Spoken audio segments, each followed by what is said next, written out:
Čia man draugas padovanoja, supranti. Pasakė, kad niekad neužmirščiau plauk. Matai, va, čia yra kanojos irklas. Matai, va, koks va. Bet tuo pačiu, žiūrėk, va, ir pipkė, matai. O, pipkė padaryta. O čia gali patraukti, va, supranti, va. O čia dūma eina, va. Ir kloja, ir kai sakoma, plauki, žinai, nu. Aišku, priklauso, kas į pipkę įdėtas.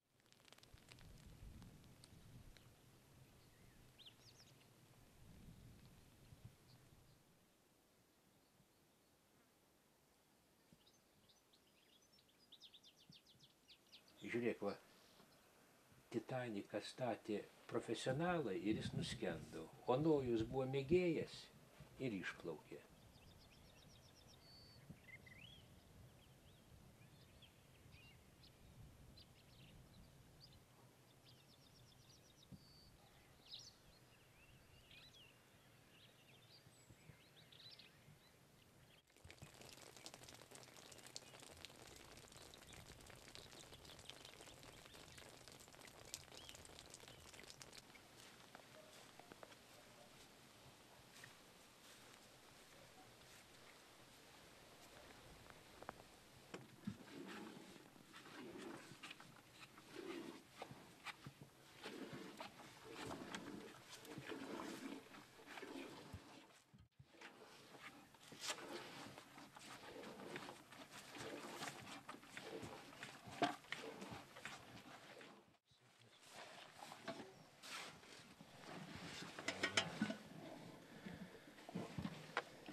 Čia, žinok, ant mano, va, aukščiausios lygios amerikiečių va šitas yra super patio, čia išskudriname, čia pasirodo turčių rūbas, tu supranti, čia irgi momentas, tu supranti, ant mėšlo krūvos tokia striukė melžt karvę, tu supranti, kaip parodija visiems dizaineriams, va.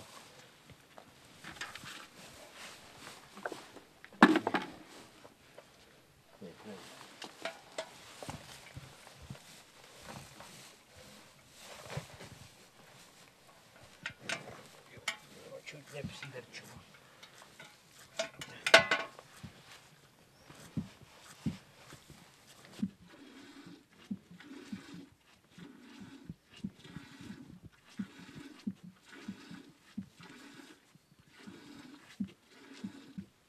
Žinok, iki pirmo pasaulinio karo Vokietijoje karvės net buvo naudojamos transporto. Žinok, šlapiam miške, vienu žodžiu, jautis labiau tinka negu arklys. Arklys yra stepinis gyvulys, greičio, o karvė lėčiau juda, yra skeletas stambus, visai gerai, bet to, žinok, naudingumo koeficientas Augustėlį liuks. Pagalvok. Čia kaip jumoras, bet iš tikrųjų, taip labai margumas geras. Jis, žinok, tokiam apsnigtam miške jinai prapultų. Kamufliažas, matai koksai va, kaip partizanas būtų.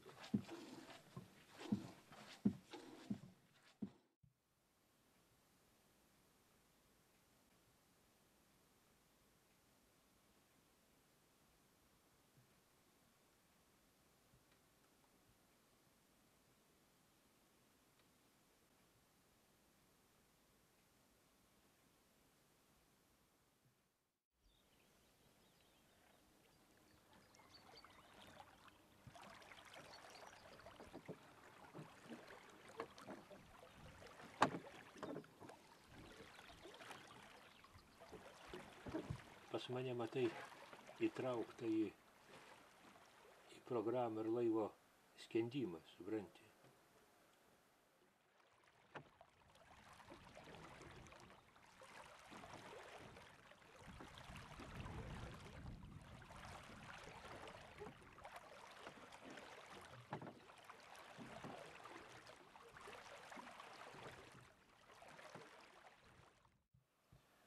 Baigėsi plaukiojimas po internetą.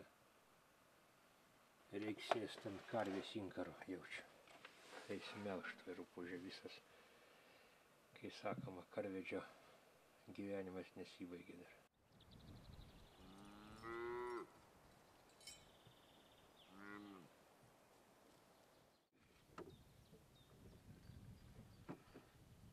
Pavargau, be tikslo irkluoju.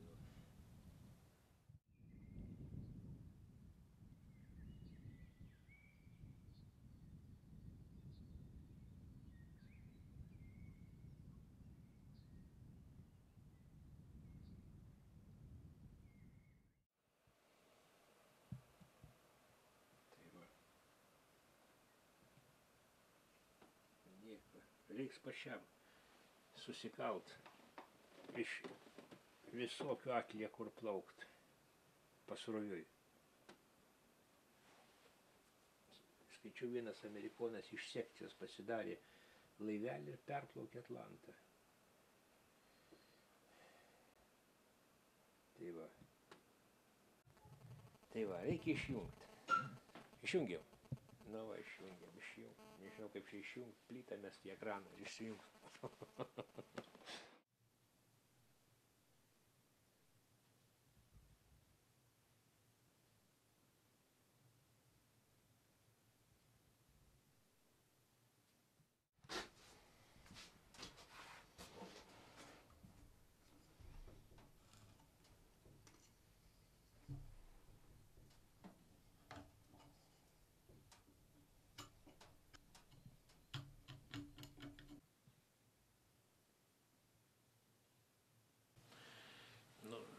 Augustilė nori sužinoti istoriją. Vienas toks dalykas, kur šiandien va filmavai tą kryžių Liukonyse. Tai ten tokia buvo istorija, kai mes ją statėm, žinai. Kaip tau pasakyti? Plašėm. Šnekėjo, laikė mišias, paskiau meras šnekėjo, rėmėjai šnekėjo, tenai, vienu žodžiu, tiek daug šnekų buvo, žinai, kad žiaulys ėmė jau. Ir paskiau, žinai, sako, ar ne meras, ten šitas kultūros skyriaus vedėjas toks, sako, dabar duosim žodį meistrui, supranti, o, žinai, neįtaręs jis buvo nieko, žinai, tokiom, žinai, dar tokiom vyžom apsiavę, žinai, kaimiškom, aš tiesiai iš šieno lauko važiavau, supranti, iš šienapjūtės. Žinai, toks labai geras oras buvo šienapjūtė.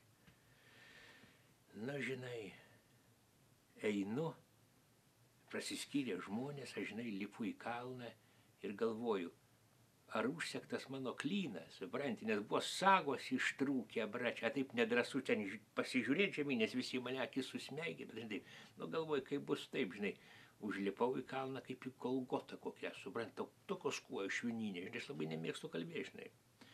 Bet kai užlipau, žinai, viršui, pasižiūrėjau, žinai, žiūri aplinkui tokia žiedas, toks puslankio aplink kalną, tų baltų skarelių, dėdukų visokių, žinai, dar vieną tokį alkoholiką mačiau pažįstamą, supranti, toks, bet linksmas žmogus toks.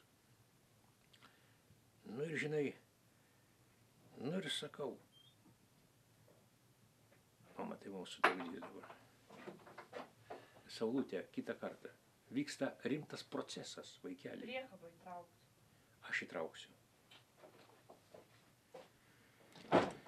Atsiprašau, tai išmušė iš vėžį, kad mane galina. Tai tu supranti, galvoju, ką čia šnekėti, žinai. Ir sakau, brangus tautiečiai, sakau. O mane toks truputį juokas suėmė, supranti, toks teatras prasidėjo, žinai, toks jausmas, kaip kad aktorium pasidarė. Sakau, brangus tautiečiai, sakau, kaip sakydavo senovės žemaičiai, kad ilgas kalavijas geras dalykas, bet neilga kalba. Aš jau turėjau omeny, kad ten labai buvo daug pripliurpta tų kalbų, žinai, gal valandą laiko ten šnekėjusi. Tai sakau, tai va, sakau, Dievas mane sutvėrė, o aš jį išdrožiau, pardaviau ir pradėliau. Ir tokia tyla, žinai. Aš, žinai, pakartojau iš Boruto, žinai, medinės stebūklai, ten toks Dovinė buvo, žinai, toks veikėjas. Tai va, grinai, tai va, literatūriškai, žinai, gausi. Bet į tokios einu. Ir iškart nusileidau nuo kalno, nežinau. Į bubutės pragėrė Dievą, maždaug taip tyliai, supranti.